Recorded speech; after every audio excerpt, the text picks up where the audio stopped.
Now at Hartsfield-Jackson International Airport at this hour, where the airlines continue to try to rectify the FAA system issues, the headaches from this morning. Now, just before we came on the air at 6 o'clock, we checked with the departures at Hartsfield-Jackson, and it appears the maximum delay is now 90 minutes. 11 Alive's Bobeth Yates is live for us at the airport, explaining what happened here and how it's impacted travelers, not just here in Atlanta, but across the country, Bobeth.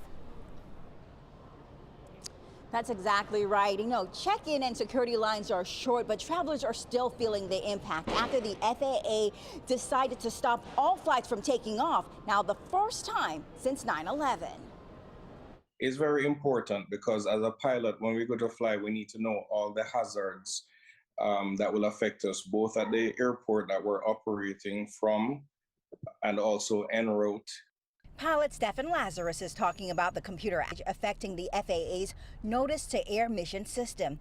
It alerts pilots of essential information like closures on runways, runway hazards, and other restrictions at airports across the country. If we didn't have it, then we wouldn't know things that are pertinent for our flight along the way.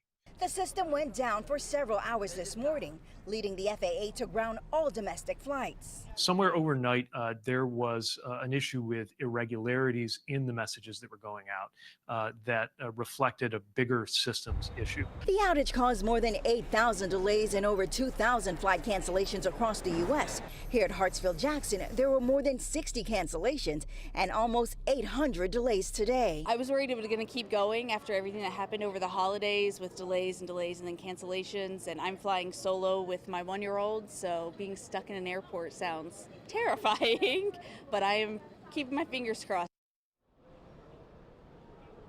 Again, things are back up and running, but it does not appear that the outage was caused by a cyber attack, but the cause of the outage is still under investigation. Sending it back to you guys. Okay, Bobeth, thanks a lot for the update. And so what should you do next if you're one of the thousands impacted by this morning's disruptions? Well, according to the U.S. Department of Transportation, quote, there are no federal laws requiring airlines to provide passengers with money or other compensation when their flights are delayed. So instead, each airline has its very own policies. So if your flight was significantly delayed, the DOT recommends that you ask your airline if the carrier will pay for your meals and hotel room. But just remember, there's no guarantee.